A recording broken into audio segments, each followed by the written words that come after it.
Përshëndetje. Shëndetje, si jeni? Alesia. Po. Dhe Rejana, apo jo? Po. Nga vini? Ne vim nga Medreseja Liria e Elbasanit. Shumë projekt interesant. Mund ta prezantoni diçka, na thoni diçka? Po, atëherë, projekti ynë është drejt të drejtave të grave.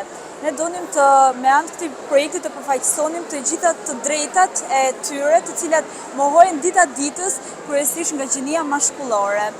Dhe për gjitha gratë, vajzat, motrat ose mamat e përbuzura, ne donim që të inkurajonim me anë të këtij projekti dhe të tregonim që ato nuk janë vetëm, por që gjithmonë ka njerëz të tjerë që do t'i mbështesin dhe të mos kenë frikë të marrin hapin të largohen nga këto njerëz të dëmshëm.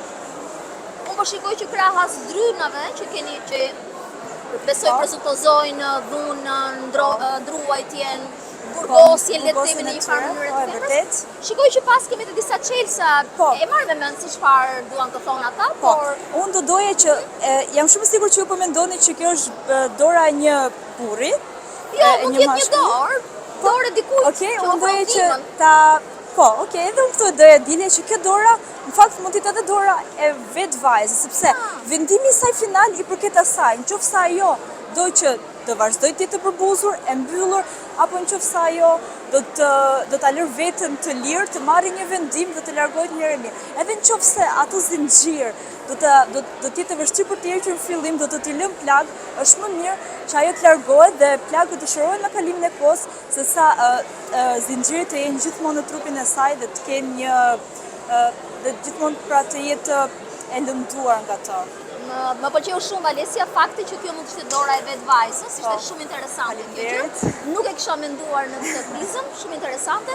Dhe në fakt më kujtove një thënie që forca më e madhe vjen së brendshmi. Dhe çdo gjë që vjen së brendshmi është tamam ajo çfarë na çliron. Prandaj dhe me këto kartë këto kartë janë të vogla, por me një mesazh shumë të rëndësishëm që nëse e do më shumë veten, do ta marrësh lirinë e vërtetë, vërtet. Shumë faleminderit. Alesia, Rejana ka diçka për të shtuar?